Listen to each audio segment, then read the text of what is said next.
Recording is started, and it's April 25th. We had to postpone this a day, 2024. And we are going to go over the War Powers Act and the Trading with the Enemy video that Joe found for us. So I think somehow that this website is connected to this video because everything he talks about is on this website. So we're going to go ahead and we're going to read the introduction. I think when we get to the report, just guys, keep it open on your end because I'm pretty sure it goes hand in hand with this video once we get down to this right here. But I do want to read this part. Okay.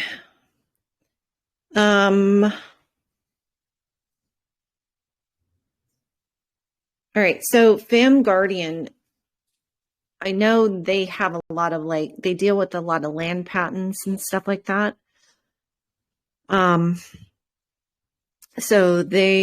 I know I got a lot of templates from, well, not a lot, but I got a couple of templates from these guys with regards to writing letters to the federal government.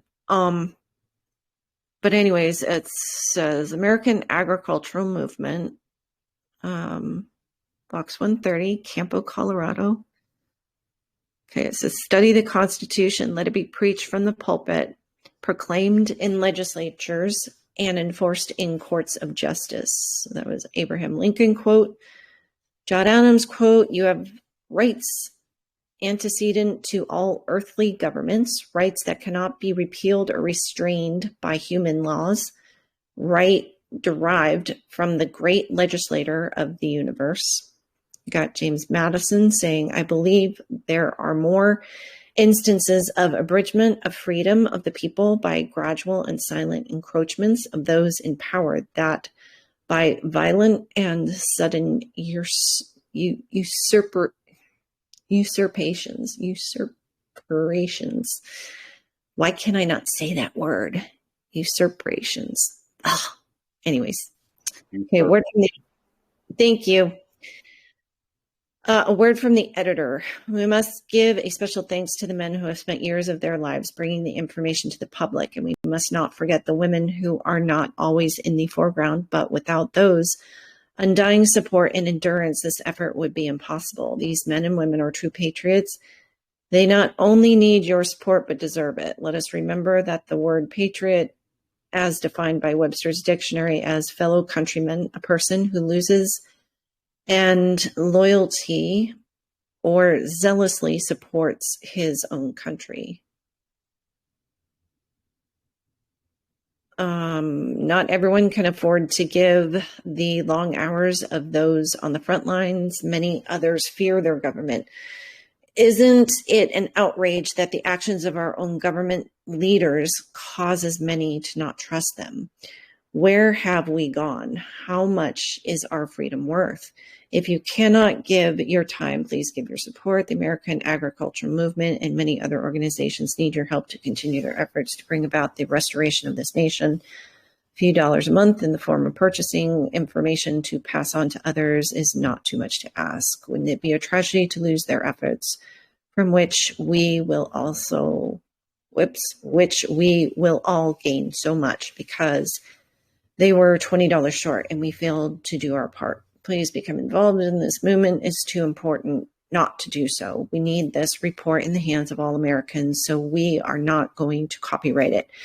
Therefore, permission is hereby granted to produce this report in its entirety. We do ask, however, that you lend your support if possible by purchasing an original report to make copies from so that the quality may be maintained. Thank you, Paul Bailey.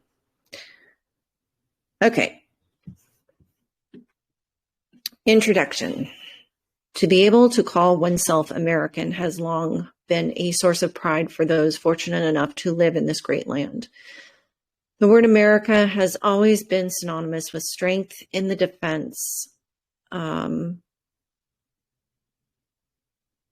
not sure what he meant to say there.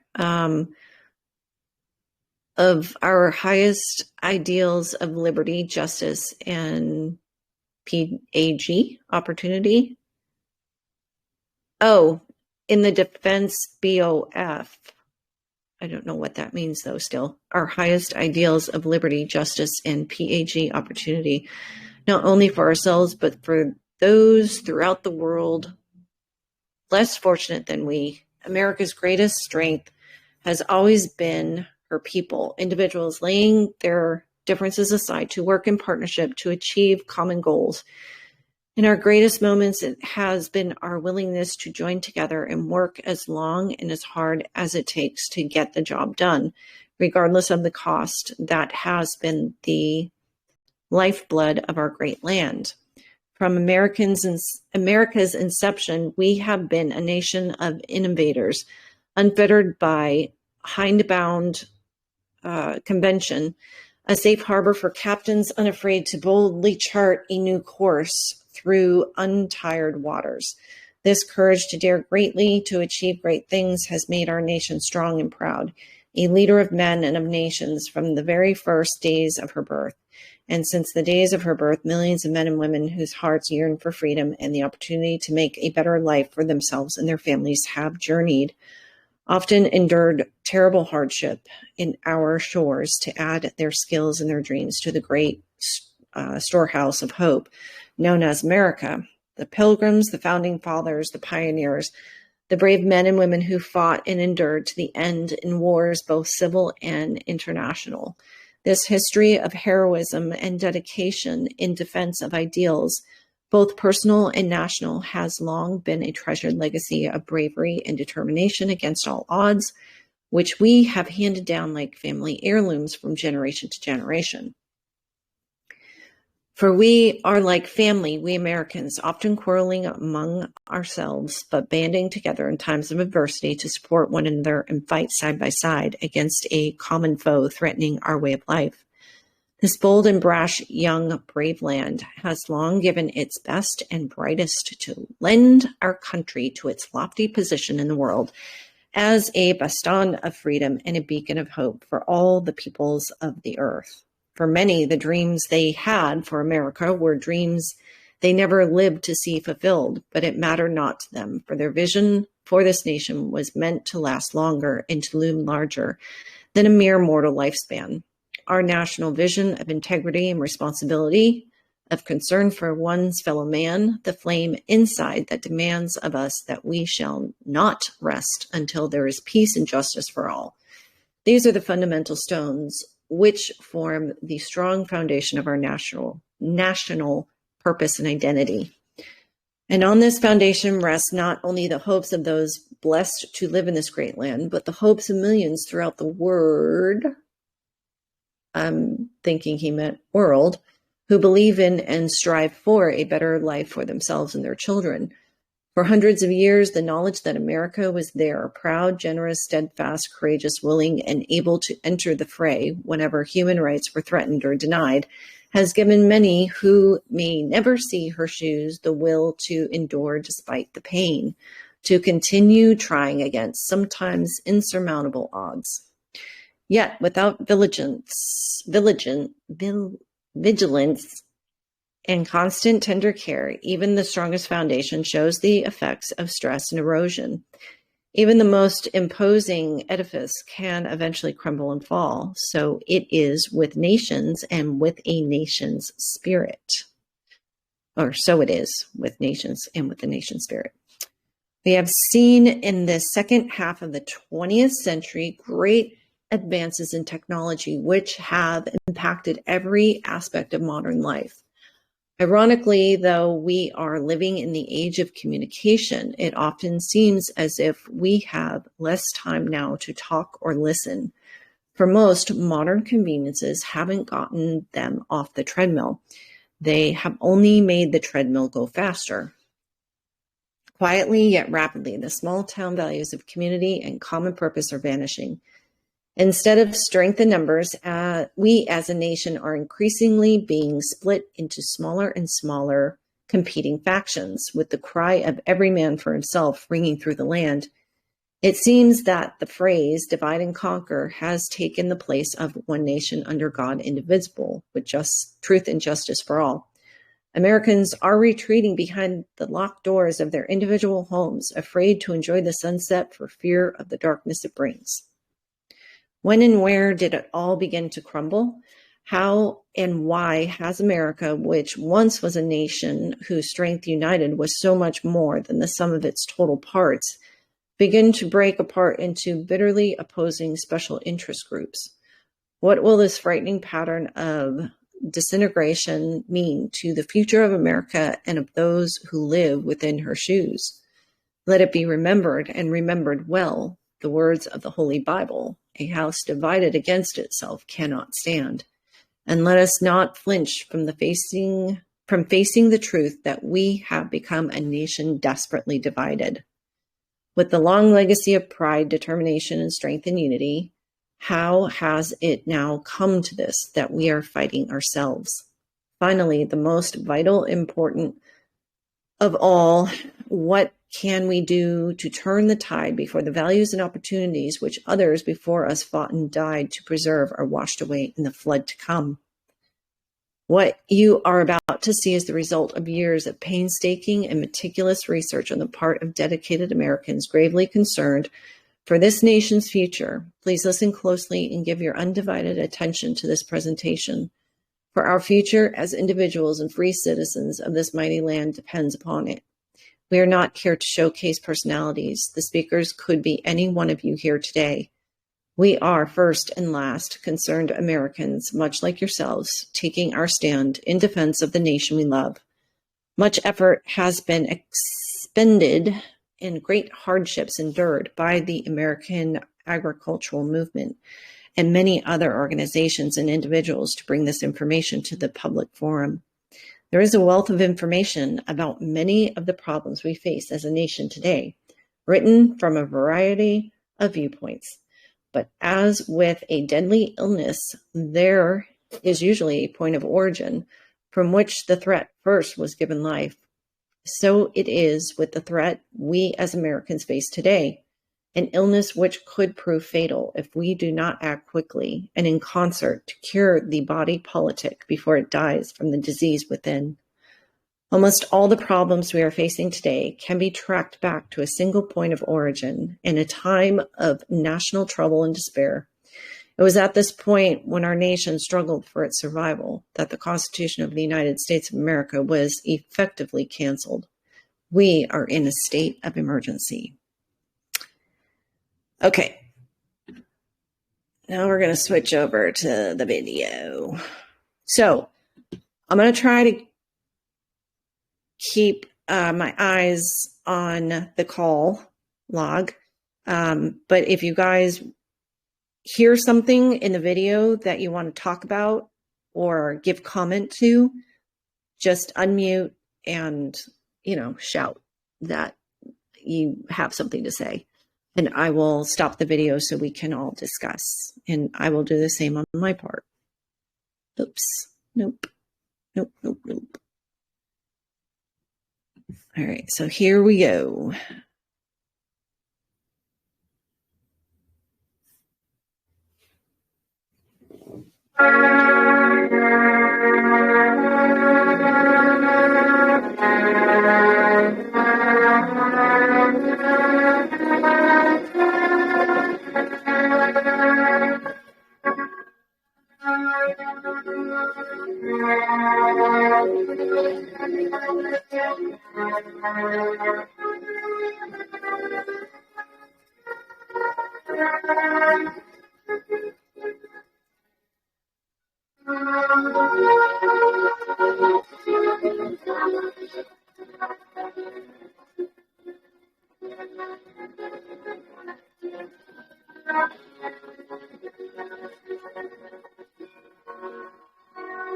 I'm sure as you have watched the news forecast in the last month or two, and probably even in the last several years, you probably have asked yourself many a time, why is it so difficult to have an understanding of what they are explaining on the news?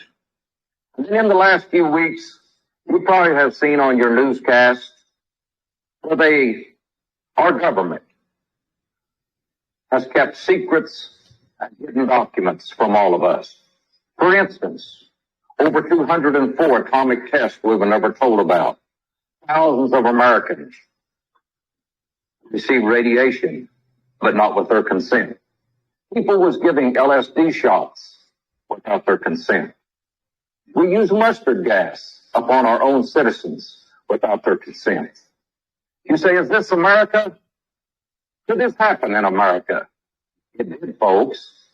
There is another great document that has been kept a secret from the American people. On March the 9th, 1994, it has been kept a secret for 61 years. You say, what could this be? It is the secret that's going to be unfolded by Dr. Eugene Schroeder. What else would we take a look at today? Why has America lost its way? I'm sure you've heard it over and over. Is our government out of control? I think we can answer that question. Is it out of control morally? By this Bible it is. Is it out of control financially? If we can believe our public elected officials, they say we now owe over $4.5 trillion. We went from the world's richest nation to the world's greatest debtor nation. Why? Have we lost our way? Has there been a criminal act committed? By the law dictionary there has. Can we prove this? Do we need to prove this? Or do we need to prove it to ourselves? At this time, I would like to introduce to you a great American in my eyesight, my neighbor of a lifetime, a friend of America, a friend to all, and one who can explain in depth every government slide. Ladies and gentlemen, Dr. Eugene Schroeder. Thank you. The study we're going to do today is a study of war and emergency powers. The documents we will be going through are all government documents. That these are not things we're going to say. We're simply going to review what the government has had to say about this subject. So as we go through this review, it is not to say that we agree with the principles that are being proposed, but to understand we will use these documents to show what the government claims its authorities. Let's begin the study with a document that comes from a well-renowned political author, Schweitzer. All right, hang on just for a second, guys. I need to pull.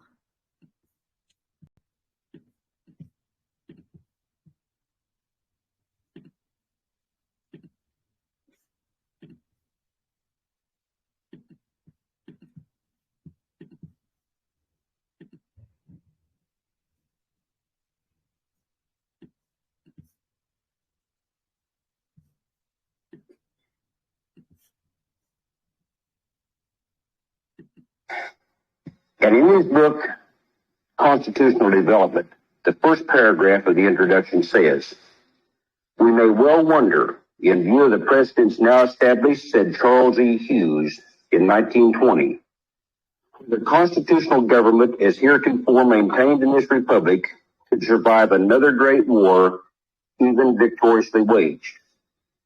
Now, what could our Supreme Court Justice, Mr. Hughes, be talking about at this point? He's saying, in view of the precedents now established, that if this country fights another great war, that we could lose our constitutional republic, even if we win the war. Now that's hard hard to understand that if we fought a war and won it, that we could end up losing our Constitution. But he goes ahead and says that the conflict known as the World War has ended, as far as military hostilities were concerned, but was not yet officially terminated. Most of the war statutes were still in effect, and many of the emergency organizations were still in operation. From that, let's go to an Exhibit 9 from 1933. And this is Congressman Beck reading the Congressional Record. And Congressman Beck says, I think of all the damnable heresies that have ever been suggested in connection with the Constitution, the doctrine of emergency is the worst. It means that when Congress declares an emergency, there is no Constitution. This means it's death. It is the very doctrine that the German Chancellor is invoking today in the dying hours of the parliamentary body of the German Republic. Namely, that because of an emergency, it should grant to the German Chancellor absolute power to pass any law, even though that law contradicts the Constitution of the German Republic. Chancellor Hitler is at least frank about it. We pay the Constitution lip service, but the result is the same. So here we see Congressman Beck bringing up some of the same principle, that once an emergency is declared, there is no Constitution. The Constitution is suspended. Relating back to the same thing that Chief Justice Charles Hughes talked about in 1920, that if we fight a war, we could lose our Constitution, even if we won the war. Congressman Beck goes ahead and says, the Constitution of the United States as a restraining influence in keeping the United States government within the carefully prescribed channels of power is morbid, if not dead. We are witnessing its death agonies. For when this bill becomes a law, if unhappily it becomes a law, there is no longer any workable Constitution to keep the federal government within the limits of its constitutional powers. Okay, so I just want to stop here and say, well, no wonder why they always want us in a state of war, where there isn't even a war, such as Ukraine and Russia. It's not even like we have no interest in it.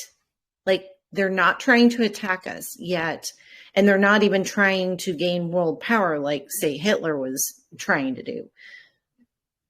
But the military complex constantly wants us in a state of war so they can control us and basically state that the Constitution is thrown out because we're in war. Hitler's trying to remove the same people that are fucking taking over the world now. Yep. Hitler, they went after Hitler because he kicked out the Rothschild Bank. The Jews were in there and spreading homosexuality and transgenderism, and they took over the media. Plot that's been lied about. Well, and anyway, but it's just truth. We were supporting both sides too. We were giving money to Hitler to do all of this. I mean, Bush was in the CIA, I believe. Was it Bush's father? George Bush's father, not George Bush Jr., but Senior. I think he was. Standard Oil out of Cleveland was supplying the Nazis with their oil to kill our men. So it's who like who is the same group of people that have been running everything for the whole time. Is exactly who we're messing with right now, is exactly who was the problem then. Yep. So frustrating.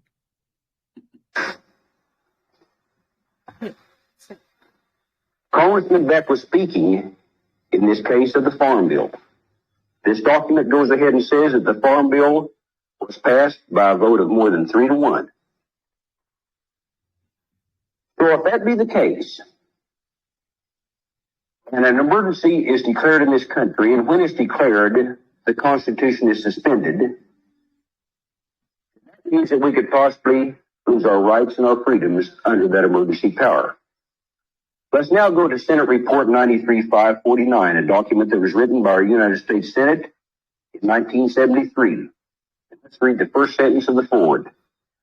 It says that since March the 9th, 1933, the United States has been in a state of declared national emergency. Now go back to what Congressman Beck said. He says, of all the damnable heresies that have ever been suggested in connection with the Constitution, the doctrine of emergency is the worst. Because it means that when Congress declares an emergency, there is no Constitution. And in 1973, our Congress is stating that since March the 9th of 1933, the United States has in fact been in a state of declared national emergency. That same document, reading on, says under the powers delegated by these statutes, the President may seize property, organize and control the means of production, seize commodities, assign military forces abroad, institute martial law, seize and control all transportation and communication, regulate the operation of private enterprise, restrict travel, and in a plethora of particular ways, control the lives of all American citizens.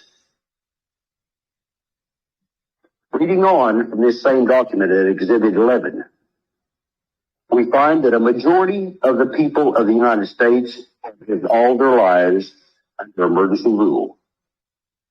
For 40 years, freedoms and governmental procedures guaranteed by the Constitution have in varying degrees been abridged by laws brought into force by states of national emergency. And in the United States, action taken by the government in times of great crisis have, from at least the Civil War, in important ways shaped the present phenomenon of a permanent state of national emergency. So if this be the case, and that an emergency could be declared in this country, then we should find evidence of that in the supreme laws of our land, in the Constitution. And if we go to Article 1, Section 9 of our Constitution at Exhibit 12, we find the privilege of the writ of habeas corpus shall not be suspended unless when in cases of rebellion or invasion, public safety may require it. The writ of habeas corpus, the great writ of liberty, which says the American people are free from the abuses and usurpations of the power of government. Because if government tries to use its arbitrary prerogative power against the people, we the people retain the great writ of liberty, which says that if you try to do anything to us that is in violation of the procedural due process of law, we retain the great writ. We file the writ and you have to release us. So there we see that government could not abuse its people. But we also find that it says unless, when in cases of rebellion or invasion, the public safety may require it. So here it's contemplated, during a time of great peril, like an invasion of a foreign foe, yes, we the people gave our government the power to suspend that great writ in order to protect us against that invasion. And it was very vivid. Once the invasion was over, though, then we must return back to the normal peacetime constitution and the limitations of the powers of that government. We also look at Exhibit 13, Amendment 5 to our Constitution. It says that no person shall be held to answer for a capital or otherwise infamous crime unless on a presentment or indictment of a grand jury. So here we see again that the federal government cannot charge our people with a crime. That we reserve that right to ourselves and said that the only way one of our people can be charged with a crime is if we the people through the grand jury order the government to do it. All right, I just want to stop here. So now I understand why. Who was it that allowed Hawaii to get bombed? What president? Crap. Which president was in control when Hawaii got bombed? Pearl Harbor? Yeah. Roosevelt. Yeah. Was it? Franklin. I thought it was somebody else. My son said it's Franklin D. Roosevelt. Okay, so you guys all heard the story that they knew that the planes were coming and they kept quiet. And I'm wondering if that's why they needed an attack on American soil for them to put this into action and to engage in the war, because the Americans didn't want to engage in World War II. They had already kind of come off of World War I and knew the atrocities of war and, what that left those Americans who participated in that war. And so they were really against it. And I can't remember where I heard it, but like the president at that time was well aware that the Japanese were heading to Pearl Harbor, and they did nothing. They didn't warn anybody. So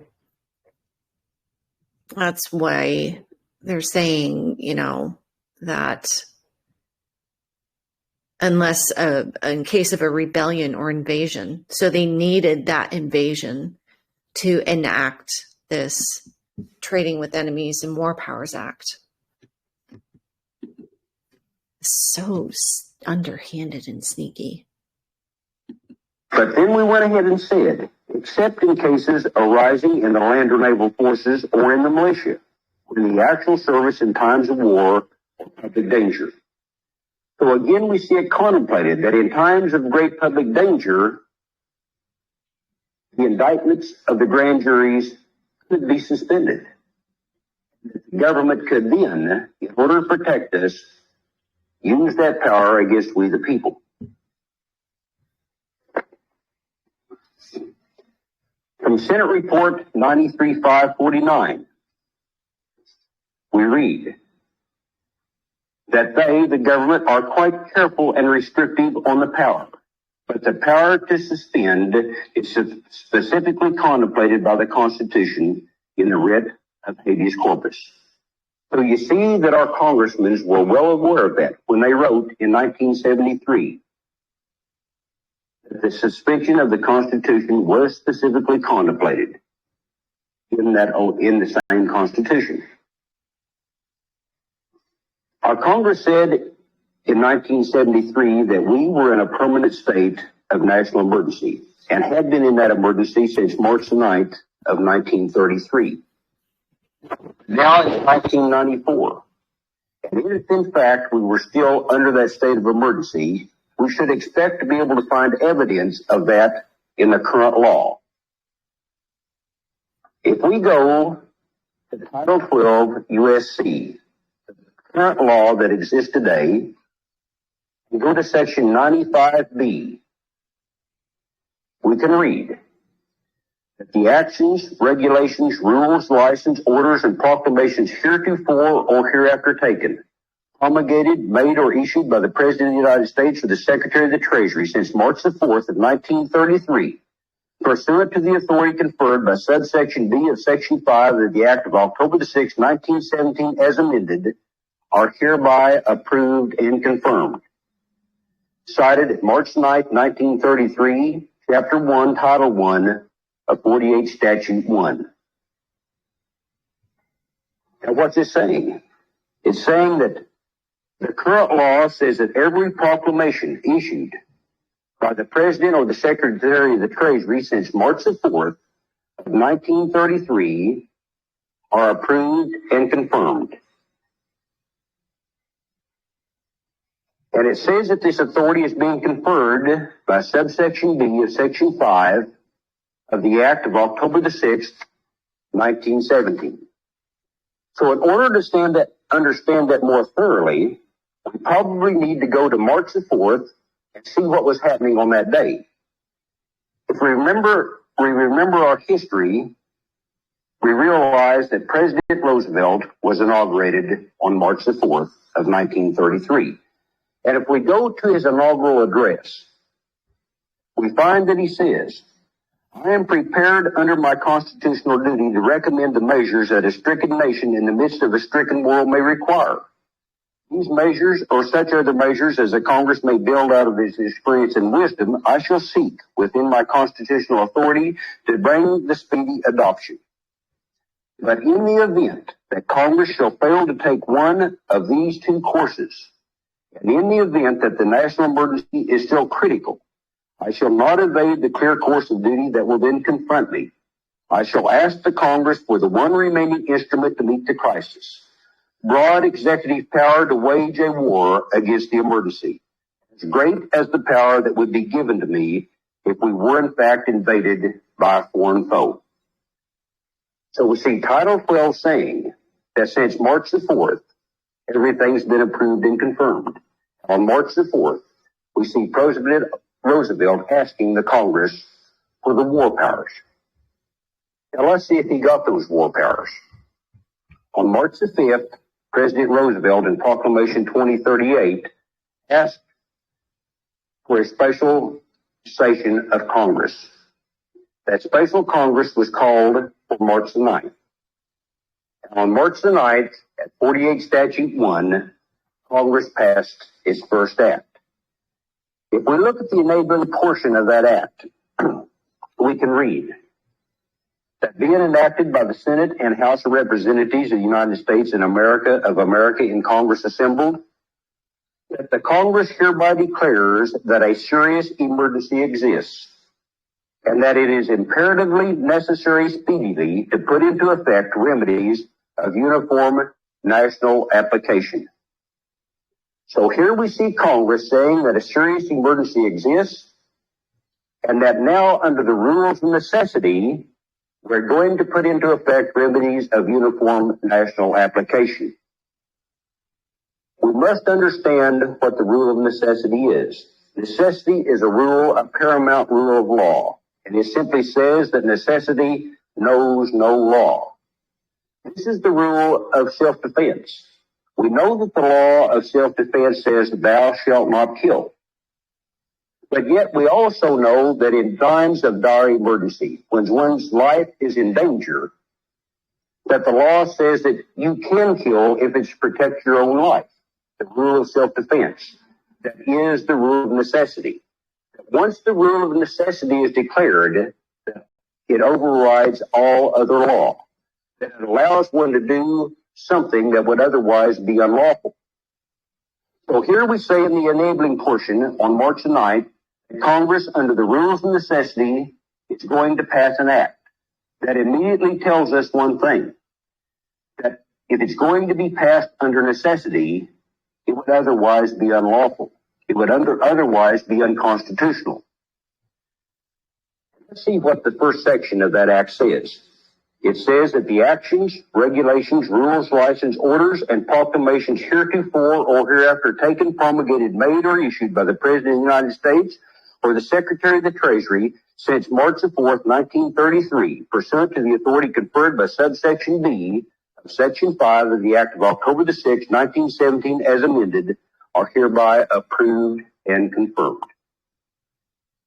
Where did we just read those same exact words?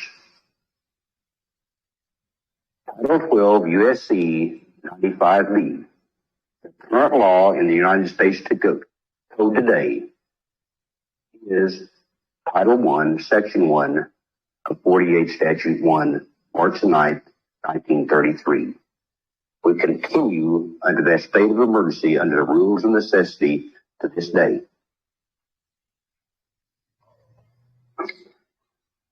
Now we find that the authority conferred under Title 1, Section 1 of 48 Statute 1, codified today at Title 12 USC 95B, the powers conferred are under the authority of the Act of October the 6th, 1917. So if that be the case, let's go to that Act of October the 6th, 1917, and see what that Act is. We read that Act, It's entitled An Act to Define, Regulate, and Punish Trading with the Enemy. Now, we've got to realize that in 1917, this country went into World War I. And as a result, we realized that there were probably enemies of this country residing within the continental shelves of our country. So consequently, under this Trading with the Enemy Act, our government took the power to take total authoritarian control over those enemies.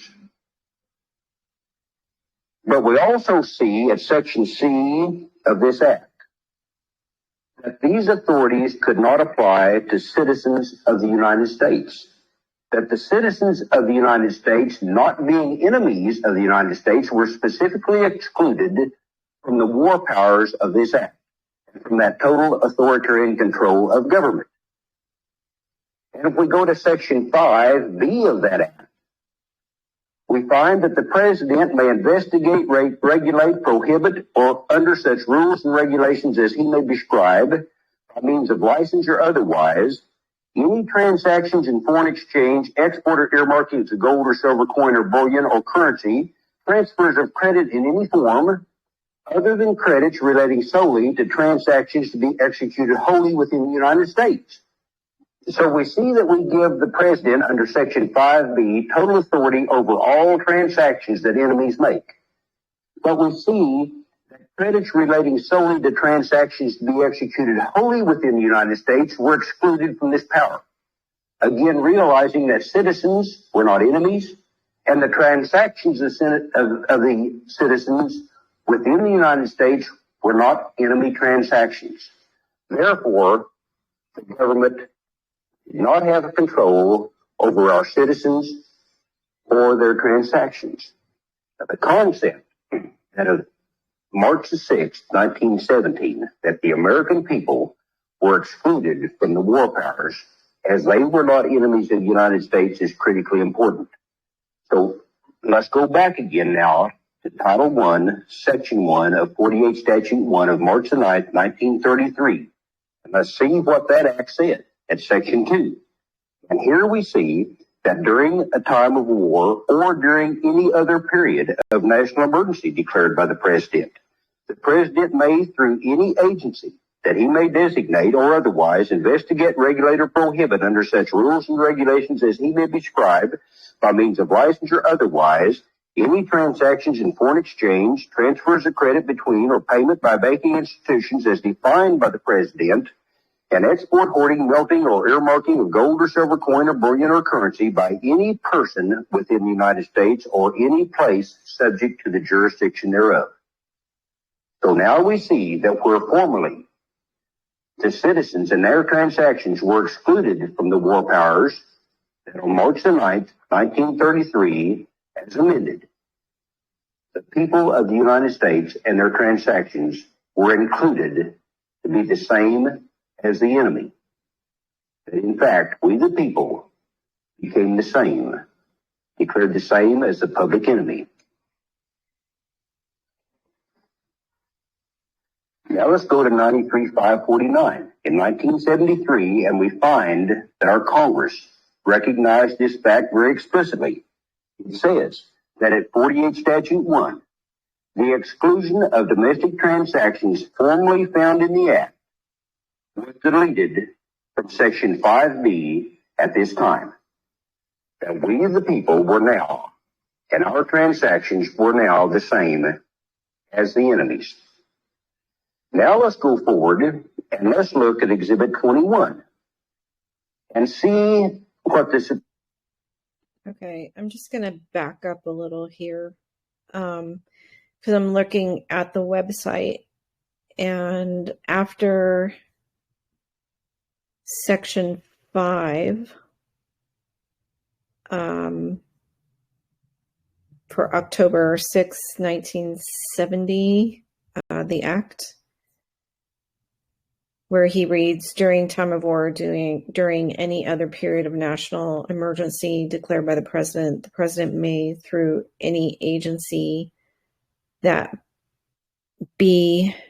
may designate or otherwise investigate, regulate, or prohibit under such rules and regulations as be may prescribe by means of licenses or otherwise any transactions in foreign exchange transfers of credit between or payments by banking institutions as defined by the president and export, hoarding, melting, or earmarking of gold and silver coins or bullion or currency by any person within the United States or any place subject to the jurisdiction thereof. So this says what just happened.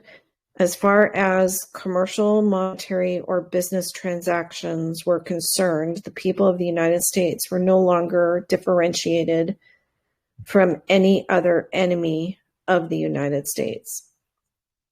We had lost that crucial distinction. Comparing Exhibit 17 with Exhibit 19, we can see that the phrase which excluded transactions executed wholly within the United States has been removed from the amended version of Section 5B of the Act of March 9, 1933, Section 2, and replaced with by any person within the United States or any place subject to the jurisdiction thereof. All monetary transactions, whether domestic or international in scope, were now placed at the whim of the President of the United States through the authority given to him by the Trading with the Enemy Act. And it says, to summarize this critical point, on October the 6th of 1917, at the beginning of America's involvement in World War I, Congress passed a Trading with the Enemy Act empowering the government to take control over any and all commercial, monetary, or business transactions conducted by enemies or allies of enemies within our continental borders. That act also defined the term enemy and excluded from that definition citizens of the United States. In Section 5B of this act, we see that the president was given unlimited authority to control the commercial transactions of defined enemies, but we see that credits relating solely to transactions executed wholly within the United States were excluded from that controlling authority.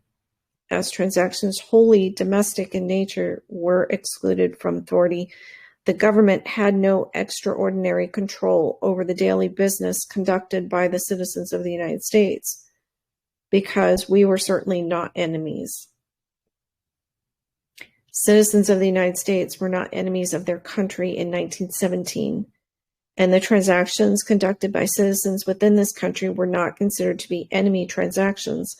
But in looking again at Section 2 of the Act of March 9, 1933, Exhibit 17, we can see that the phrase excluding wholly domestic transactions has been removed from the amended version and replaced with by any person within the United States or any place subject to the jurisdiction thereof. So the people of the United States were now subject to the power of the Trading with the Enemies Act of October 6, 1917, as amended, for the purpose of all commercial, monetary, and, in effect, all business transactions. We, the people, became the same as the enemy, and we were treated no differently. There was no longer any distinction. It is important to note here in the acts of October 6, 1917, and March 9, 1933, it states, during times of war or during any other national emergency declared by the president. So we now see that the war powers not only included a period of war, but also a period of national emergency, as defined by the President of the United States. Okay, let me see what he's going to read. Supreme Court had to say. And if we look at Storer versus Wallace in 1921, our Supreme Court says that the Trading with the Enemy Act, originally and as amended, is strictly a war measure and finds its sanctions in the provisions empowering Congress to declare war, grant letters of marque and reprisal, and make rules concerning captures on the land and the water. Constitution or... Okay. So let me go back up and just read the rest.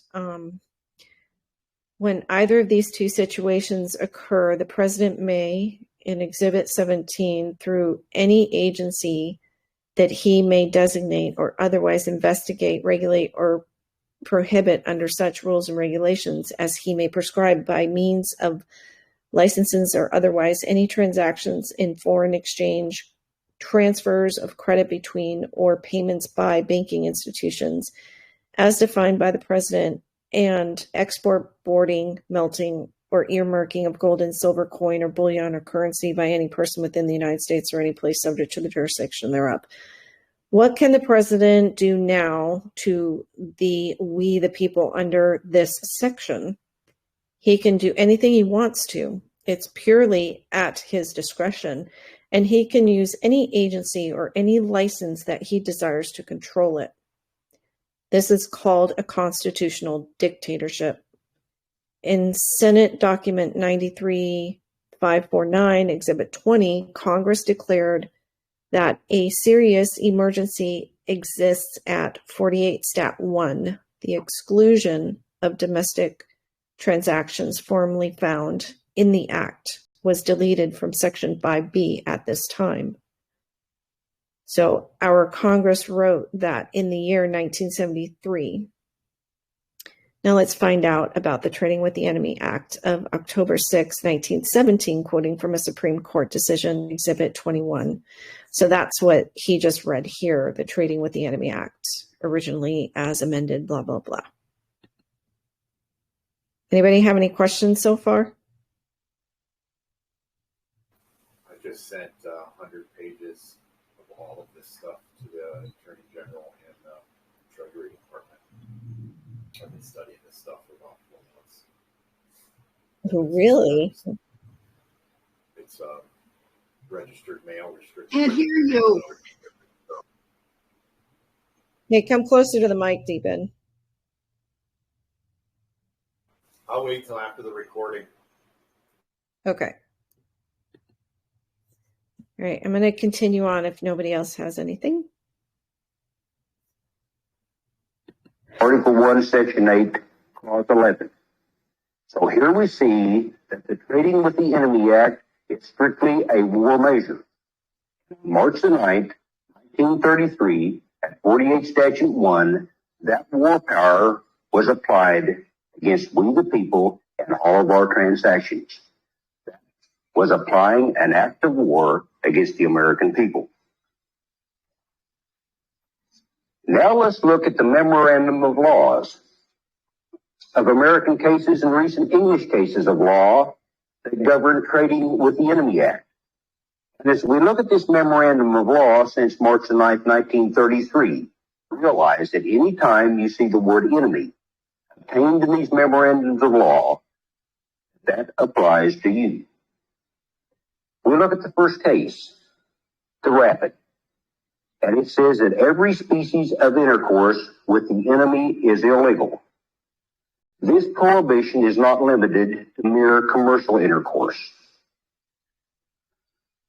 We go to the TWEA. We see that no contract is considered as valid between enemies, at least so far as to give them a remedy in the courts of either government. And they have, in the language of the civil law, no ability to sustain a persona standi in judicio. They have no personal standing in the courts. If we look at the Sally, by the general law of prize, property engaged in an illegal intercourse with the enemy is deemed enemy property. It is of no consequence whether it belongs to an ally or to a citizen. The illegal traffic stamps it with the hostile character and attaches to it all the penal consequences of enemy ownership. We also find in the rapid that the law of prize is part of the law of nations.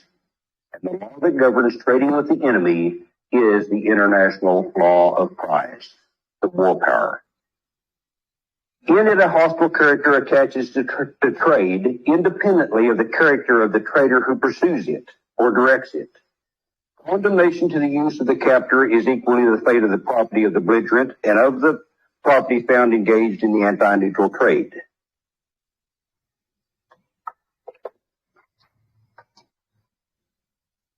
Let's go to another case, and it says that the produce of the soil of the hostile territory, as well as other property engaged in the commerce of the hostile power, as the source of its wealth and strength, are always regarded as legitimate prize. So here we see that the resources of the people are also regarded as prize.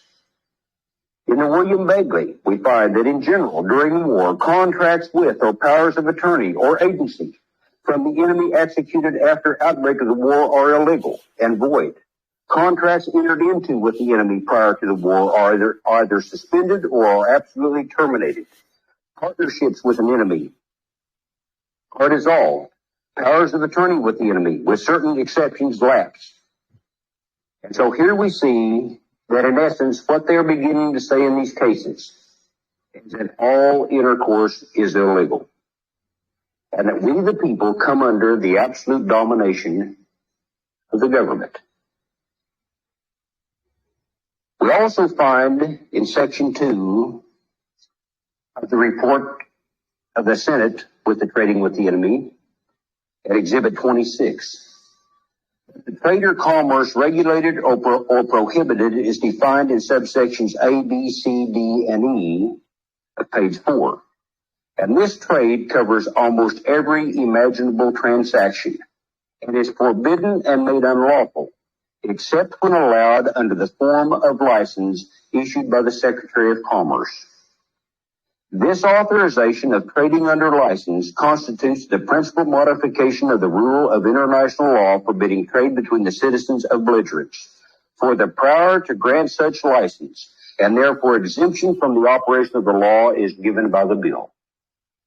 So here we see that since all intercourse is illegal, once we are declared to be enemies, then the only way that we can conduct any intercourse or trade is under the form of license issued by the government.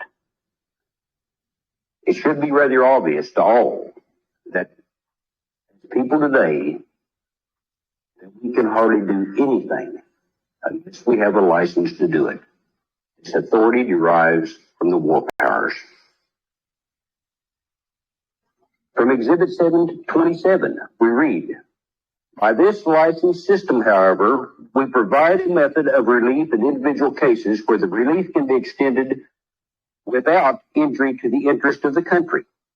But it is necessary always to bear in mind that a war cannot be carried on without hurting somebody, even at times our own citizens. The public good, however, must prevail over private gain. And as it was said in Bishop versus Jones, there cannot be a war for arms and a peace for commerce. And one of the most important features of the Trading with the Enemy Act is that it provides for the temporary taking over of the enemy property.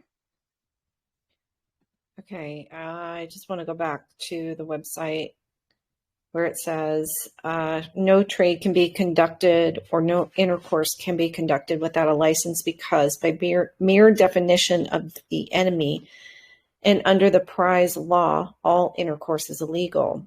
That was the first case we looked at, Exhibit 22, wasn't it?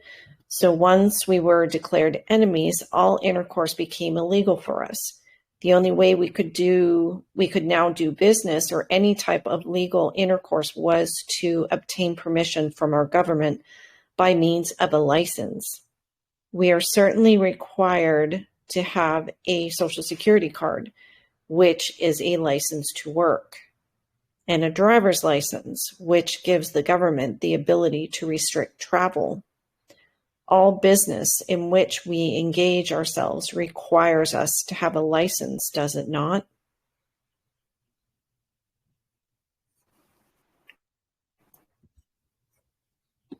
Did somebody have something to say?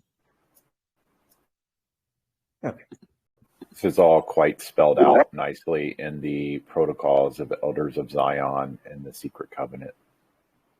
Oh, really? It's been a plan for a long time. Interesting. I think I have that book. It's a short read. Okay. Have to realize that the taking is a temporary taking. And the taking of our rights and our property can only extend so long as the war continues. But once the war terminates, that property and those rights must be returned to the people.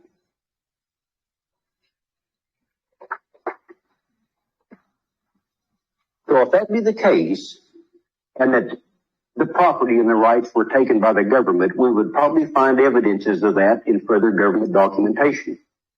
If we go to Exhibit 28, Contracts Payable in Gold, 1933, we read, the ultimate ownership of all property is in the state. Individual so-called ownership is only by virtue of government, i.e. law amounting to mere user. Use must be in accordance with law and subordinate to the necessities of the state.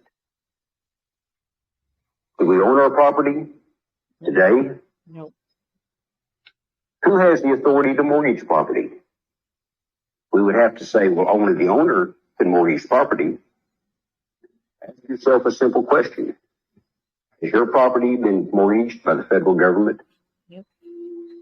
If it has been, then who owns it? They do. We are only mere users of the property. The rights were seized under the war powers, under the emergency powers on March 9th, 1933. Let's read on from United States versus Russell, Exhibit 29. Private property, the Constitution provides, shall not be taken for public use without just compensation. But it goes ahead and says, extraordinary and unforeseen occasions arise, however, beyond all doubt in cases of extreme necessity, in times of war or immediate and impending public danger, in which private property may be impressed into the public service and may be seized or appropriated to the public use or may even be destroyed without the consent of the owner. These principles were well recognized. So now we see what happens when we, the people, fall under the powers of war and under the law of nations of prize, under that Trading with the Enemy Act. And if that be the case, if we see that it was done on March the 9th, we should begin to look at the documentation leading up to March the 9th to see if we can really identify how this came about and who were the people involved that were doing that.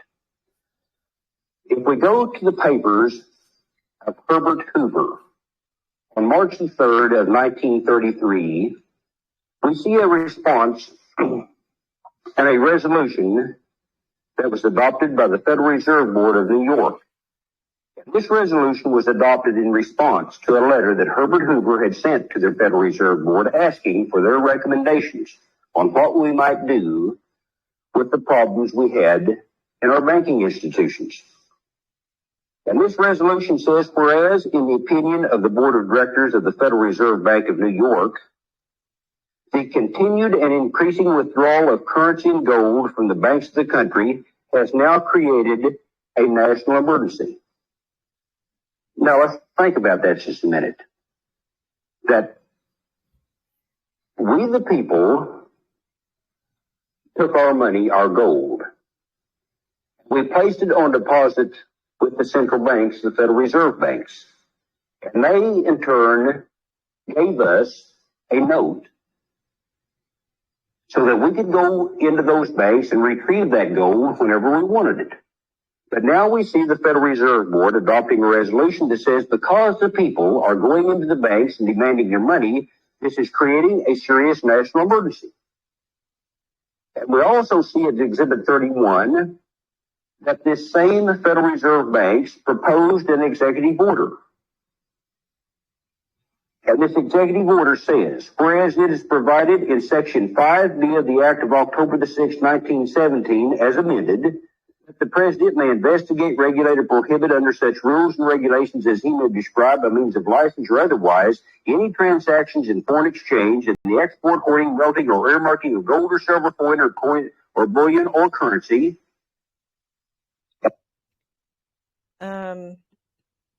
Okay, so there's a section that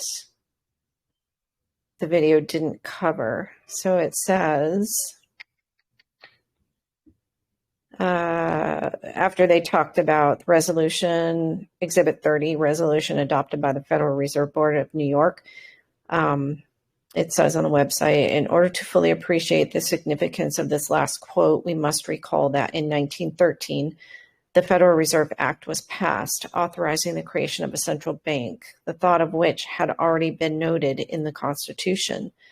The basic idea of the central bank was, among other things, for it to act as a secure repository for the gold of the people. We, the people, would bring our gold to the huge, strong vaults of the Federal Reserve, and we would be issued a note which said, in effect, that at any time we desired, we could bring that note back to the bank and be given back our gold, which we had deposited. Until 1933, that agreement, that contract between the Federal Reserve and its depositors was honored. Federal Reserve notes prior to 1933 were indeed redeemable in gold. After 1933, the situation changed dramatically. In 1933, during the depths of the Depression, at the time when we, the people, were struggling to stay alive and keep our families fed, the bankers began to say, people are coming in now wanting their gold, wanting us to honor this contract, and we have made with them, wanting us to honor this contract we have made with them to give them their gold on demand. And this contractual obligation is creating a national emergency. So how could this happen? Reading from the public papers or Herbert Hoover, Exhibit 31. Now, therefore, be it resolved that in this emergency, the Federal Reserve Board is hereby requested to urge the President of the United States to declare a bank holiday, Saturday, March 4th, and Monday, March 6th. In other words, President Roosevelt was urged to close down the banking system and make it unavailable for a short period of time. What was to happen during that period of time? Reading again from the Federal Reserve Board resolution, Exhibit 31, we find a proposal for an executive order to be worded as follows, and this is what he's reading now. And then it says asterisk, asterisk, asterisk, quotation marks. Now, if we go back to the Act of October the 6th, 1917, and we look at Section 5B, we see that where the asterisk, asterisk, asterisk quotation mark starts, that the original act said other than transactions to be executed wholly within the United States, excluding from this power the transactions of the American citizens. But here we see the Federal Reserve Board proposing a regulation or a executive order, and they come to the point where it excludes the citizens of the United States and their transactions, and they simply quote this act exactly with an asterisk, asterisk, asterisk quotation mark. And anybody that would read the American language and would know how it was used would realize that this is an exact quotation. So we see that the Federal Reserve Board has proposed this executive order to Herbert Hoover. Herbert Hoover declines on March the 3rd to issue this executive order. He's saying it is neither necessary or appropriate to do it. But then let's go to March the 6th, when President Roosevelt, 2 days after he was inaugurated. And on March the 6th, we see a proclamation entitled 20. Hold on. I'm trying to figure out where he's at.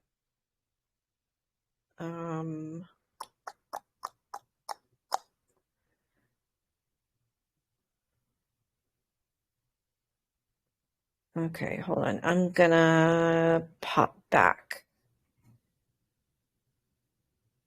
to the asterisk stuff. So it says, referring back to Exhibit 19, we find that the remainder of Section 5B of the Act of October 6, 1917 says, other than credits relating solely to transactions to be executed wholly within the United States. This portion of Section 5B specifically prohibits the government from taking control of we the people's money and transactions, didn't it? However, let us now read the remainder of Section 5B of the Act of October 6, 1917, as amended on March 9, 1933, Exhibit 17. Quote, by any person within the United States or any place subject to the jurisdiction thereof, unquote. Comparing the original with the amended version of Section 5B, we can see the full significance of the amended version, wherein the exclusion of domestic transactions from the powers of the wherein the exclusion of domestic transactions from the powers of the Act was deleted and, quote, any person, unquote, became subject to the extraordinary powers conferred by the Act. Further, we can see that the usage of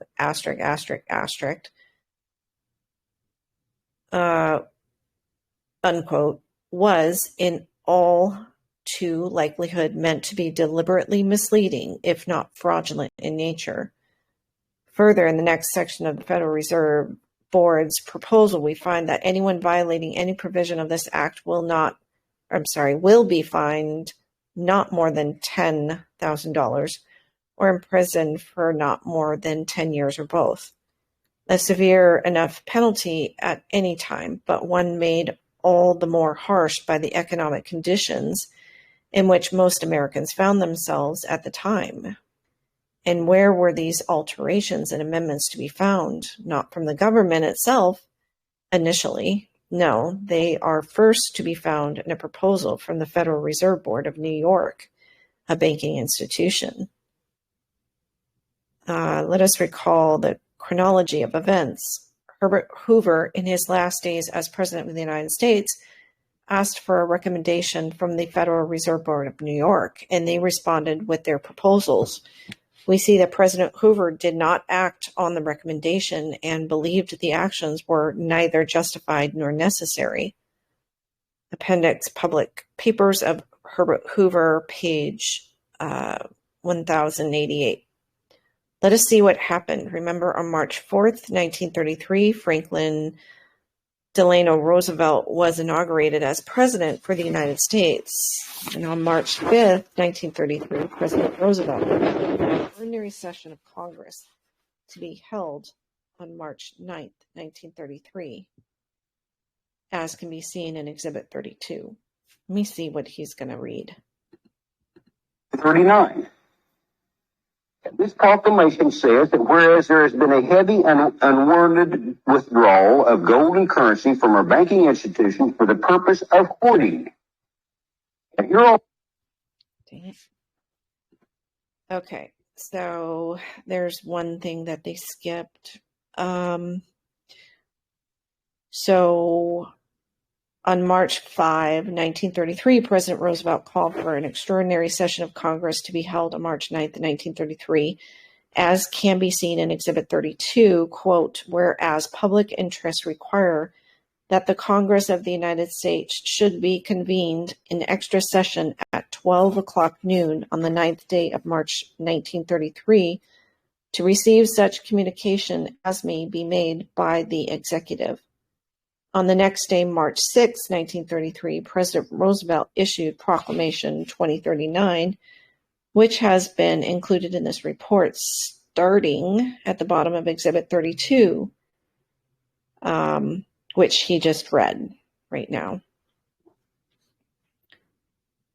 And then they say, right at the beginning, we have a problem, and the problem rests in the question of who should be the judge of whether or not my gold on deposit at the Federal Reserve, with which I have a contract which says, in effect, that I may withdraw my gold at my discretion, is being withdrawn by me in an unwarranted manner. Remember, the people of the United States were in dire economic straits at this point. If I had gold at the Federal Reserve, I would consider withdrawing as much of my gold as I needed for my family and myself a warranted action. But the decision was not left up to we the people. It is also important to note that it is stated that the gold is being withdrawn for the purpose of hoarding. The significance of this phrase becomes clear when we research Proclamation 2039, wherein the term hoarding is inserted into the amended version of Section 5B.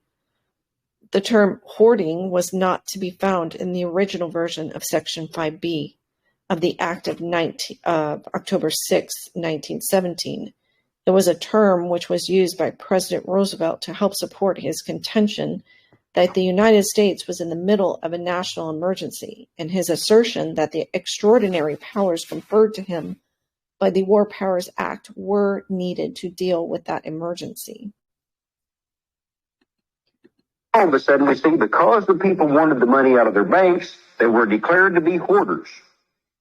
But we also see that in this executive order, in Exhibit 33, that whereas it is provided in Section 5B of the Act of October the 6th, 1917, at 48 Statute 411 as amended, that the President may investigate, regulate, prohibit, under such rules and regulations as he may prescribe, by means of license or otherwise, any transactions in foreign exchange in the export, hoarding, melting, or earmarking of gold or silver coin or bullion or currency, asterisk, asterisk, asterisk, quotation mark, exactly as proposed by the Federal Reserve Board on March the 3rd of 1933. We see the exact same language. Yet, if we go back to March the 9th, 1933, and look at 48 Statute 1, Section 2, and what does it then say? Instead of excluding the transactions of the citizens of the United States, it says by any person within the United States or subject to the jurisdiction thereof. Don, can you stop? This is the misrepresentation. Yep. On the literature that we have, it doesn't say Statute 2, it says Statute 1. I just want to bring that to your attention. Yeah. One of you is wrong. I don't know which. Huh? But one of them reported it incorrectly. I don't know which one, if it's the website or if it's this guy. I'm going to say that the website may have reported it incorrectly. But thank you. You're welcome. Anybody else want to say something pertaining to what we're talking about? Okay, let me continue. Of the facts on its face when they misrepresented this fact. Instead, that they quoted it exactly when in fact they turned it exactly opposite of what it said. So now when we look at Exhibit 33A, we find that on March the 9th, President Roosevelt reissues this proclamation. The Congress had said that actually the President of the proclamation of March the 6th could not take effect until after they had approved it. They approved it on March the 9th, and as a result of that approval, on March the 9th, President Roosevelt reissued Proclamation 2039 as Proclamation 2040. And it says, whereas under the Act of March the 6th, 1933, all proclamations heretofore or hereafter issued by the President pursuant to the authority conferred by subsection B of the Act of subsection 5B of the Act of October the 6th, 1917, as amended, are approved and confirmed that he can now issue this proclamation. That's the proclamation that we're operating under to this day. If we now go to the Hoover Policy Papers, written by the Secretary of Interior and the Secretary of Agriculture, we can read that those speculators and insiders were right was plain enough. Hold on. Where's he at? Okay. So let me, because he's didn't cover this section here.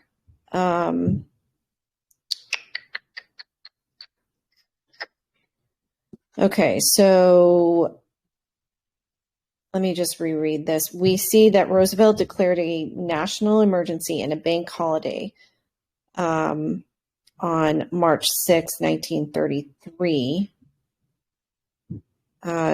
talking about the Proclamation 2040. And then it says, whereas under the Act of March 9th, 1933, all proclamations heretofore or hereafter issued by the President pursuant to the authority conferred by Section 5B of the Act of October 6, 1917, as amended, are approved and confirmed. This section of the proclamation clearly states that all proclamations heretofore or hereafter issued by the President are approved and confirmed, citing the authority of Section 5B. The key words here being all and approved. Further, quote, whereas said national emergency still continues and it is necessary to take further measures extending beyond March 9th, 1933 in order to accomplish such purposes, unquote. We again clearly see that there is more to come, evidenced by the phrase, quote, further measures extending beyond March 9th, 1933, unquote. Could this be the beginning of a new deal, possibly a one-sided deal? How long can this type of action continue? Let's find out. Quote, now thereafter, I, Franklin D. Roosevelt, President of the United States of America, in view of such continuing a national emergency and by virtue of the authority vested in me by Section 5B of the Act of October 6, 1917, 40 Statute 411, as amended by the Act of March 9th, 1933, do hereby proclaim order, direct, and declare that all the terms and provisions of said proclamation of March 6, 1933, and the regulations and orders issued thereunder are hereby continued in force and effect until further proclamation by the President. We now understand that the proclamation of 2039 of March 6, 1933, and proclamation 2040 of March 9th, 1933 will continue until such time as another proclamation is made by the President. Note that the term the President is not specific to President Roosevelt. It is a generic term which can equally apply to any president from Roosevelt to the present and beyond. So here we have President Roosevelt declaring a national emergency. We are now beginning to realize the full significance of those words and closing the national banks for 2 days by executive order. Further, he states that the proclamations beginning about these actions will continue in full force and effect until such time as the President, and only the President, changes the situation. It is important to note the fact that these proclamations were made on March 6, 1933, 3 days before Congress was due to convene its extra session. Yet references are made to such things as the amended Section 5B, which had not yet even been confirmed by Congress. President Roosevelt must have been supremely confident of Congress's confirmation of his actions. And indeed, we find that confidence was justified. For on March 9th, 1933, without individual congressmen even having the opportunity to read for themselves the bill they were to confirm, Congress did indeed approve the amendment of Section 5B of the Act of October 6, 1917. Now, referring to the public papers of Herbert Hoover, this Exhibit 33. Later on, the first contact of the money changers with the New Deal netted those who had removed their money from the country a profit of up to 60% when the dollar was debased. So now we see some of the problems. The American people were going into the banks and demanding their gold. But here we see in these papers that the insiders had already removed the gold out of the country. So consequently, when the people came for their gold, the banks didn't have it. They now needed protection. They needed military protection. And the people were actually declared to be the enemies. Therefore, the war powers were declared against we the people, and the military protection was offered to protect those banks.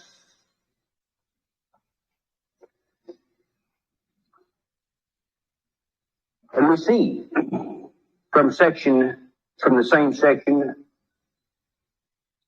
1 of Title I of 48 Statute 1 on March 9, 1933, that it goes ahead and says in Section N, whenever in the judgment of the Secretary of the Treasury, such action is necessary to protect the currency system of the United States, and the Secretary of the Treasury, in his discretion, may require any or all individuals, partnerships, associations, and corporations to pay and deliver to the Treasury of the United States any or all gold coin, gold bullion, and gold certificates owned by such individuals, partnerships, associations, and corporations.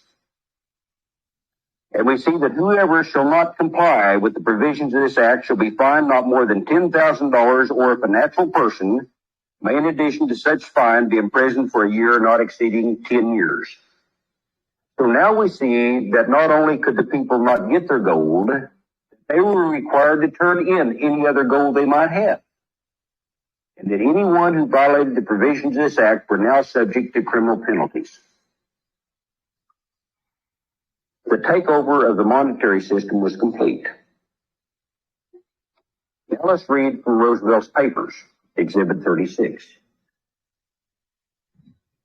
He says that during this banking holiday, it was at first believed that some form of script or emergency currency would be necessary for the conduct of ordinary business. Now realize, on March the 9th, all the money was seized by the Treasury of the United States. So the people were left penniless. They had no money. And Roosevelt recognized very well that we would have to have some form of emergency currency or script to continue the conduct of business. He says, we knew that it would be essential when the banks reopened to have an adequate supply of currency to meet all possible demands of the depositors. Consideration was given by government officials and various local agencies to the advisability of issuing clearinghouse certificates or some similar form of local emergency currencies. On March 7, 1933, the Secretary of the Treasury issued a regulation authorizing clearinghouses to issue demand certificates against sound assets of the banking institutions. But this authority was not to become effective until March the 10th. In many cities, the printing of these certificates was actually begun.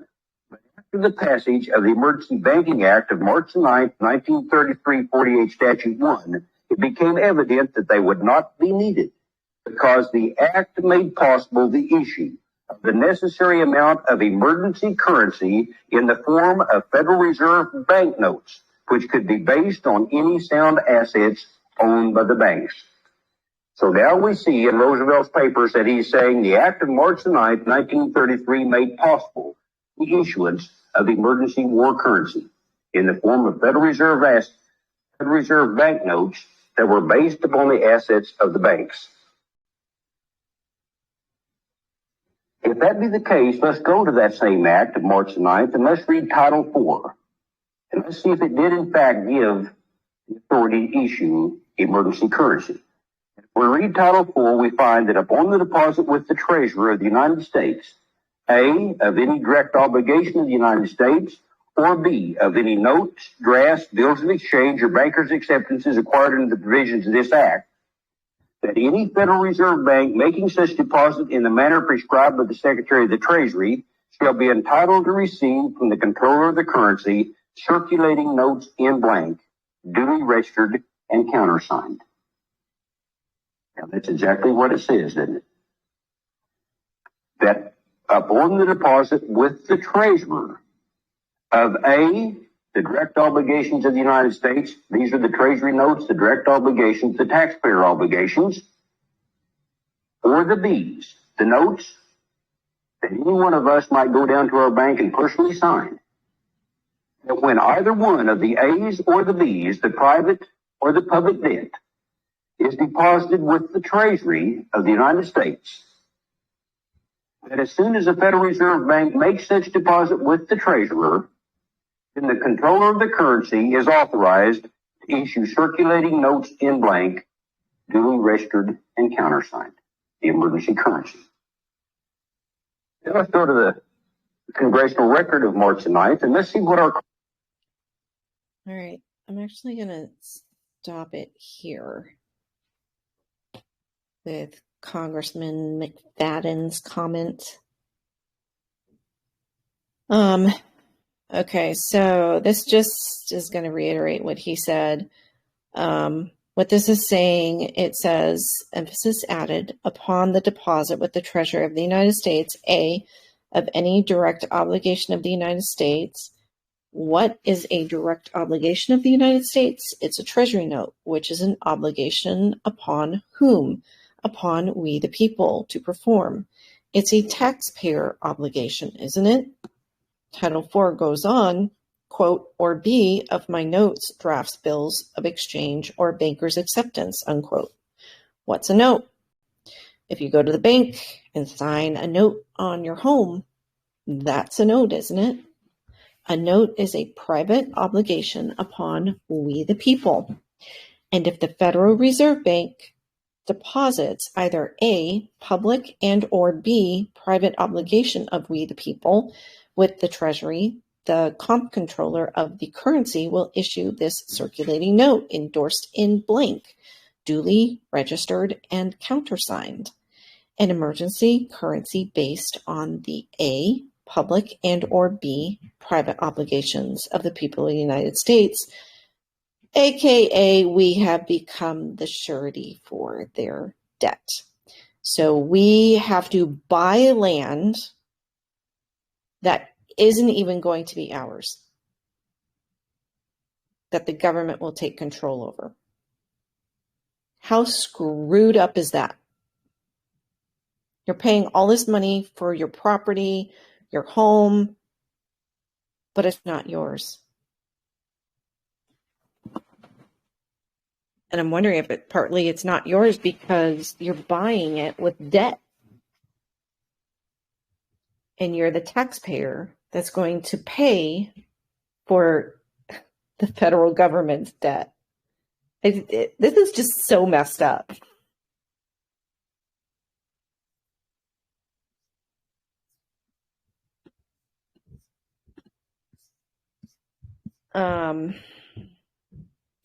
Didn't they already define the United States and the IRS at that point? United States.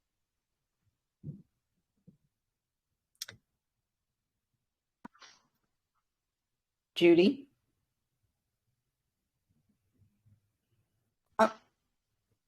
Remember, this is all about the person. Yep. That's why we're doing what we're doing. Exactly. That's what I was asking. If didn't they already define United States in Title 26 at this point? Well, they defined the United States in Amendment 14. Okay, so it just edifies everything we're doing. Yeah. It makes it more urgent, more necessary, more compelling, more everything. I agree. And that's why I've been so distracted the last 2 weeks. I haven't even been able to do anything. It's so I'm going to have to get rid of that too distracted. Why are you distracted? Why? Oh, I just finished doing an IEP meeting for my son. I homeschool him. Yeah. So that's the only reason why I've been distracted. Life. I've been lifing. Well, every time I study some more or read another article that's in our cache of stuff to read, I'm like more motivated than it just keeps growing. Like, oh my gosh, we just have to get this done, you know? I agree. Yeah. Go ahead, Judy. I want to hear from Deep End. He's the one that's been delving into this seriously. Yeah, so Deep End, do you have the ability to... You have the floor. Oh, he might be busy. He's working on trading with the enemy for, I'm not sure for what, but he's using it. The whole thing is so, I mean, I just think it's brilliant. What they did was brilliant, but it's not brilliant for our benefit at all. their benefit, it's absolutely brilliant. But it's also underhanded. It's also everything. But you can be brilliant with deception. You can absolutely. It's easy to be brilliant when you're deceiving other people. Well, here's the positive way to look at it. This is, the more they do these kind of things, it's more, it pushes us to study and figure out why and figure out how to, protect ourselves. I mean, it's just a huge motivator, even though it's demonic. It just says, no, I'm not going to comply or whatever, Well, the thing that gets me is like they did all this very underhanded backdoor dealing, like didn't give Congress any chance to like read it. Like you have to pass it. You have to pass it because he was confident it was going to pass because they were forced to pass it. Although I don't understand how Congress is forced to pass anything unless they're bribed as well. That's happening all the time. That, all these huge bills that got through, like even the Obamacare, whatever, they said, oh no, you have to pass it so you can see what's in it. No. Well, the one that passed with aid to Ukraine and Russia and Israel, and then they put the TikTok ban in there. Then there's another bill that just passed, basically taking away any kind of security for not being surveilled. So they went deeper into surveilling the citizens. I can't remember what it just passed, and it was. Does anybody remember what just passed? FISA. Okay. Yeah. So I mean, yeah, they're at the same warrantless. They can warrantless search. They can search your computers and just warrantless spy on you. Yes, correct. Well, which they're doing. I don't understand why they need an act to pass it. If you look at what happened in 1933, so he was inaugurated on Saturday, March 4th. Sunday, he's doing business already on Sunday. Yeah. Congress doesn't come together until Thursday. So he was probably between, and he was closing down the banks and everything. But there were probably a whole lot of deal making going on between Sunday and Thursday. Before he was even elected, there was deal making. They had all of this place ready to go the moment he got into office. He's a 32nd degree Mason. There's a picture with him with a whole bunch of Jesuits behind him, signifying his 33rd degree rank. And he does not matter. He is a placeholder for what they're doing. He's a candidate. He's the actor, whatever you want to call him. He's a placeholder. They're all placeholders. They're all actors. They've all been chosen already. We have no say in who we choose for leadership. Yeah, it's all fake. It's all fake. So it's an illusion. We're living in this illusion. But they still need your consent. They need your vote to say, hey, well, you voted for this. You consented to this. Yeah, and I was looking at my voter registry. They have a thing called My Vote. You could look up your voter registration online. So they got your name, your address, and your date of birth. So you can look up if you voted or whatever. They have this voter roll. So right there, they're tying you to the address. So that's why that has to go. Yep. I got out of that. I rescinded that voter registration because I just said I'm a U.S. citizen. Sorry.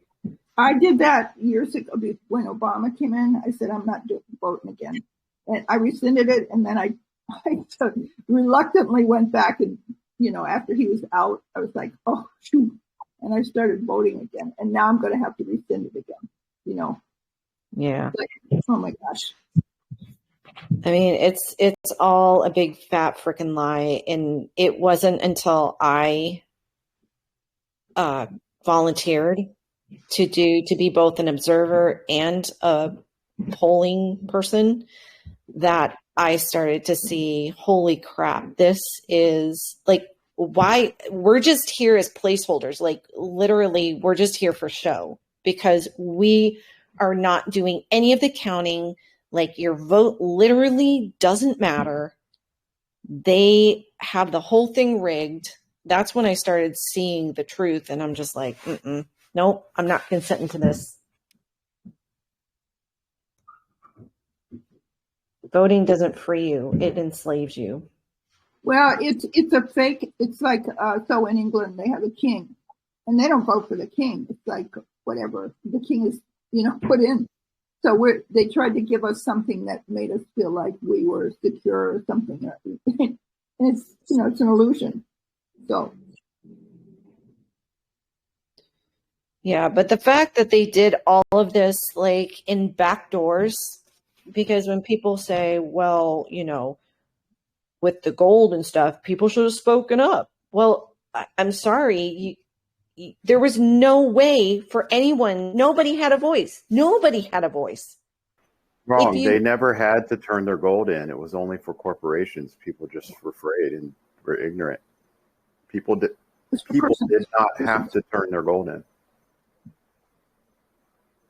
Right, because they didn't realize they were not the corporation. Yeah. They were I a man. No, it wasn't even about persons. It was about the corporations. Well, that's what a person is. I know, but we know that now, but yeah. They didn't know that. The way that the gold abrogation took place, it was about the corporations had to give it up. The people didn't, but the people were scared because they thought that the rules applied to them. And they trusted their government way more than we did. Of course. They had no reason not to at that point. Yeah. Wow, that's unfortunate.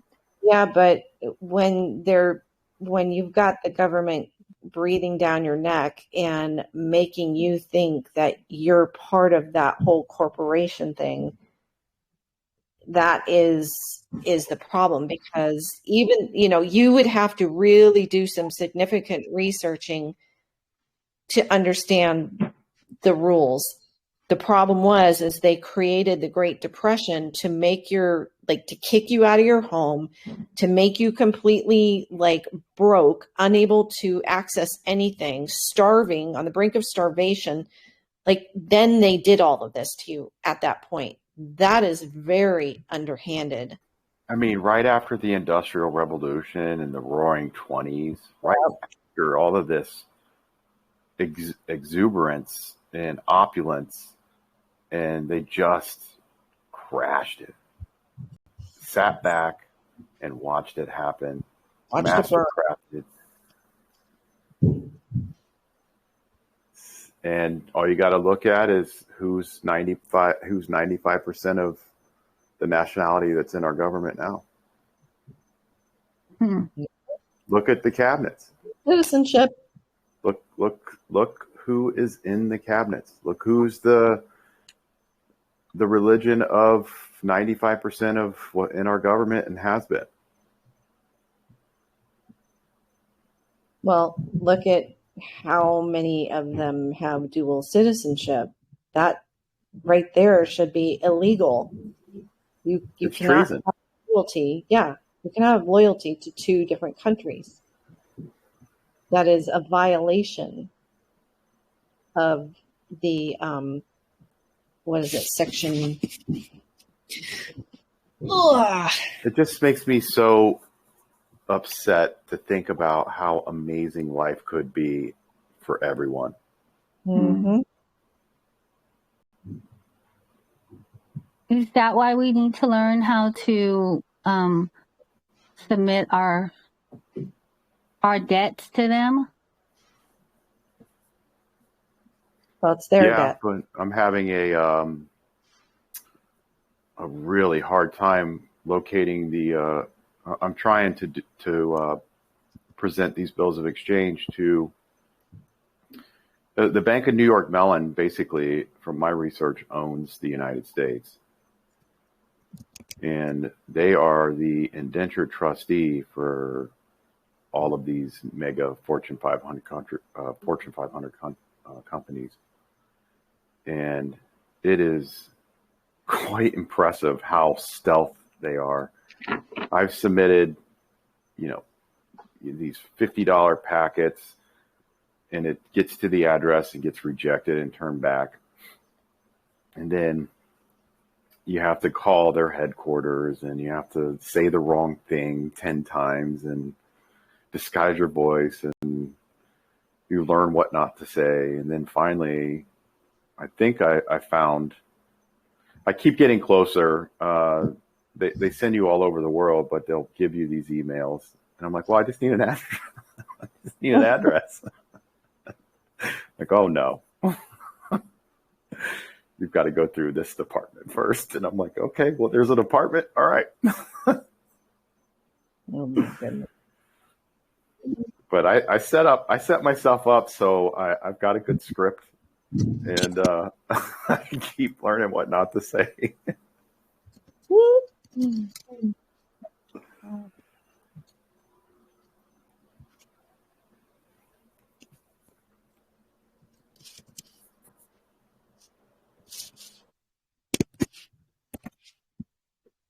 Well, I'm certainly glad I was able to stay, be here for the whole time today. I'm usually busy on Wednesdays for that first hour. This class is, I can't impress upon you how important this material is. I think it's more important than about anything else we're studying. Get your name right. I'm starting to see that. Learn the Trading with the Enemy Act, and I didn't hear him talk about the alien property custodian, which is also a very important facet of this whole thing. And my research has led that to be the Attorney General of the state that you're born in. It's either him or the Attorney General for the United States. And of course, you need to be alien, which is very hard for Americans to think. What is the other one? The Alien Custody Act? Is that what you said? Custodian. When they did the Trading with the Enemy Act, they also created an alien property custodian. Alien property custodian. Okay. And that's where, I guess that's where you go for remedy regarding the Trading with the Enemy Act as a native. I was telling my brother about this the other day, and he was like following. Then when I was done, he's like, man, you're brave. I'm like, I don't know how brave I am. I mean, I know what I'm learning where deception has happened. Now I need to go and play in their building, and I'm not always brave. It's kind of scary. I'm sweating here. But I'm not that brave. I'm just that pissed off. Oh yeah. Well, you know when Go ahead. Oh, I'm so sorry. Just really fast. My mother and father had paid off a home, and they gave me the deed, and they were like, okay, we need to put that in our trust now. And so when I was looking at it, it said that they were the grantor, but the bank remained the trustee and the beneficiary. And I was like, what is this, Mom? And she's like, what? And I told her, I said, did you give them permission to do this? And she's like, what? And I showed her. I was like, so help me understand this. You know what a trustee and a trust and a beneficiary is, right? She's like, I don't know. And I was like, Dad, do you know? And he's like, yeah. And I'm like, did you not look at this paperwork before you guys gave it to me? So I was like really upset. But now I'm like, oh, I don't know. I don't even know what to do after learning how they are monetizing and splitting them all up and putting them in pools. Like, I'm like, I should just go and pretend like I don't even know anything and just have them deeded, have it deeded over to the trust just to do it and see what happens. Okay, I just put something in the room, the trading with the enemy, the section in the room that I found. We talk about the alien property custodian and who is it and where is it and how are they operating and all this stuff. You know, they're a mystery. They're kind of a mystery that's well hidden and well, it's a title. It probably means the treasurer. Who knows? But anyway, I found this screenshot in the depository trust corporate companies. It was like a long manual, 100 pages, more than 100 pages. I found the screenshot, and it shows that all these items that are on deposit, including the birth certificate, death certificate, they have a way of special deposit or something like that. And they actually list them there. And I'm like, oh, yeah, all these documents that the government issues to us, our person, you know. So I thought that was pretty revealing.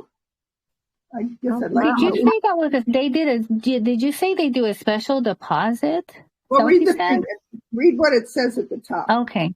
It's I do not have the expertise to understand exactly what this means, but it's part of a long document up there. It's about custody and depositing, and the depository trust company is 55 Water Street, where supposedly all the stock certificates, and I mean, nobody owns anything, and they hold them through Seeded Company, CEDE, which means they've seeded them. So it's kind of a mare's nest that I really don't. I sent it to private nobody, and I says, here's evidence that he keeps saying that the certificate of live birth is about the baby, and I say no, it's not. But anyway, he's not there yet. So, but anyway, I sent him this because I thought, oh my gosh, it shows the birth certificate is just another security that they deposit. Look at that. They even have certificate of name change and certificate of merger. That's when someone gets married. And then certificate of dissolution is when the non-corporate, the dissolution, I'm assuming, is going to be when they're filing for divorce.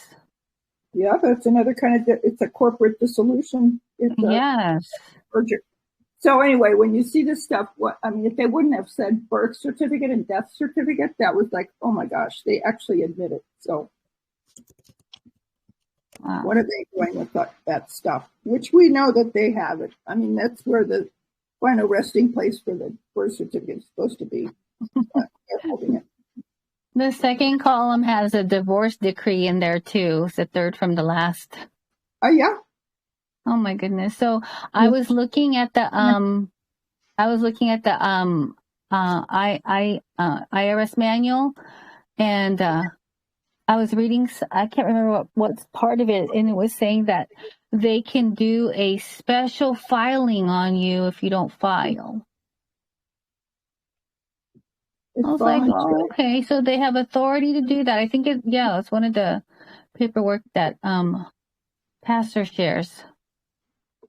Well, taxes are voluntary. Everything's voluntary, but we right. But if we filed before, right, and then we stopped filing, we volunteered.